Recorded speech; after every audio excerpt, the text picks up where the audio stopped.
No, but shouldn't love win? Like it shouldn't matter what we do on this earth. It should be about the person. so the nice person, great as she could be, 6 different baby daddies. You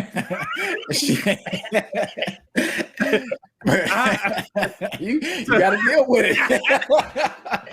You got to excuse all that stuff. Don't even. So I don't have the right. I don't have the right to say that. Man, I don't know. She made some bad choices in the past. Make another one with me.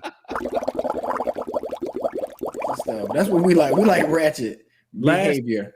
Last time a person demanded class, they ragged on her because they say, "I won't date a guy who drives the bus."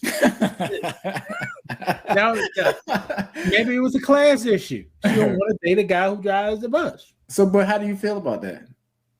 She can do what you want to do. But does that further? Because when you say stuff, that kind of furthers the divide we got. Like, what's wrong? What if I drive a bus and you don't have to date me because I drive a bus, but it just puts out. It's like, well, you just I don't make enough money. Is that what it's all about? And you just want a man with money. The same reason I'm gonna date somebody on welfare, on Section 8. And why not? It's a class issue. Or maybe I think that's cleaner. That's a cleaner way to say it than because that's what other races do. That's what other people do. You know, they handle it that way. Just same with Jalo Leguizamo. He's like, look, I'm a white man. At the end of the day, I'm mixed with white. I'm up here. So we trying to look out for the people that's down here. We on the same team, but you down here. I'm up here. No, I didn't say. I said date. I said date, Brandon. Okay. All right, that's the difference. Now he tried to oppress. You know, I said date and typically like being a long-term relationship. Now I'll bust it down. Now.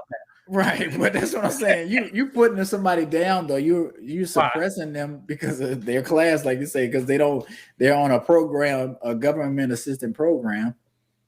Is that fair? I said no. But shouldn't love win? Like it shouldn't matter what we do on this earth. It should be about the person.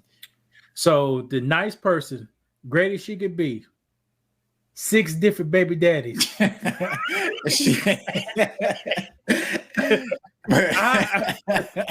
got to deal with it. You got to excuse all that stuff. Don't even. So I don't have the right. I don't have the right to say that. Man, I don't know. She made some bad choices in the past. Make another one with me. That's fair. And that's what Kevin Samuels used to say, and I think that's what made people mad. But just like women can have their preferences and what they want and what they can't deal with, men can have it too. So if we want to let you have it, we have to have our own stuff too. Like the video we posted with Charleston White said about John Morant. He said John Morant ain't never grew up in a bad household. Right. He ain't never had to go to bed, get hit across your head, go to bed hungry while you trying to sleep and hear your mama have sex in the next room. Right. Cigarette and black and mild and weed smoke coming underneath the door. But a lot of people want to have that experience or have that part of their resume. Like I had to do it. But you can say that when you're privileged and you didn't really have to go through it. I don't want to have to go through. I don't want to have to deal with none of that trauma. But I don't want to have that makes you. But you see that. Go ahead. By picking up no rat traps when I'm behind.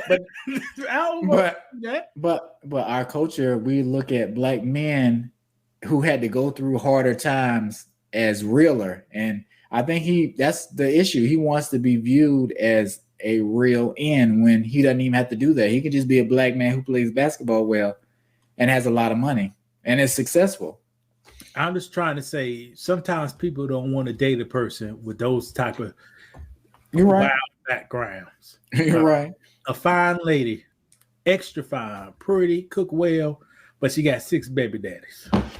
So that's a deal breaker.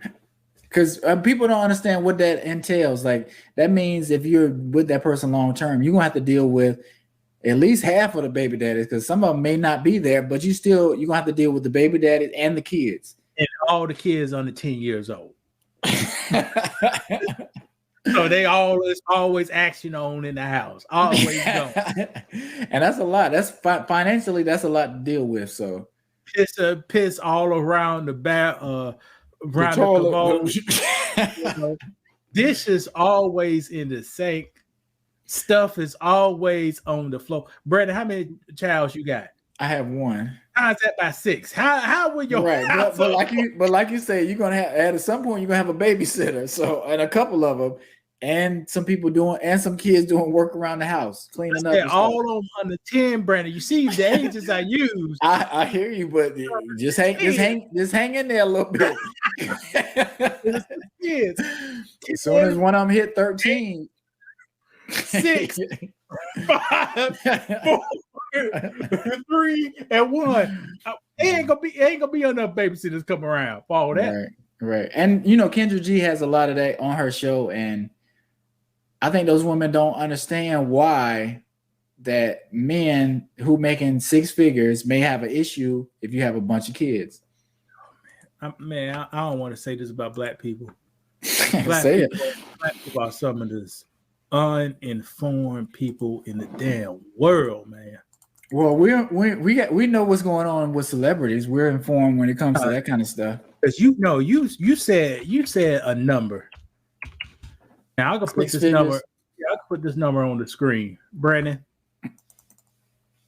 Now, in my experience, no, I want to know in your experience, is that a lot of money? Now, it's not a lot of money. Well, hold on. Now, people jumped on me on Kitchen G comic session. You don't know what you're talking about. 100,000 is nice, a comfortable lifestyle, Brandon. And I hate we gotta be like this, but listen, because we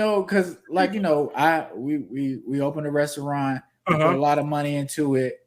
We know about how much money it is. It's just not a lot of money. It used to be a lot of money.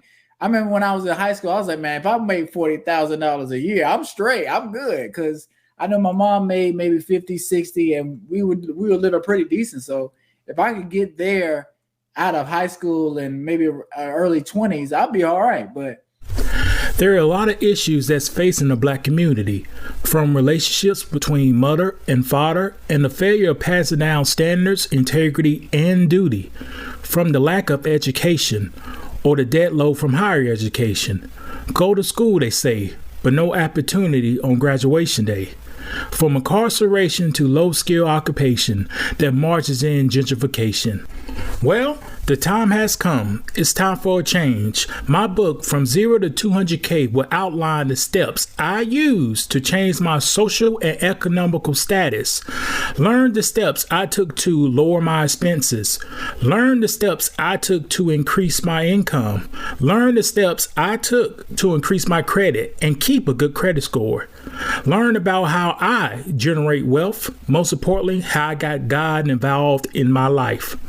By the time you finish this book, you'll be ready to control your finances with a renewed vigor, knowing that you can accomplish your goals if you apply yourself and make good decisions over the long term.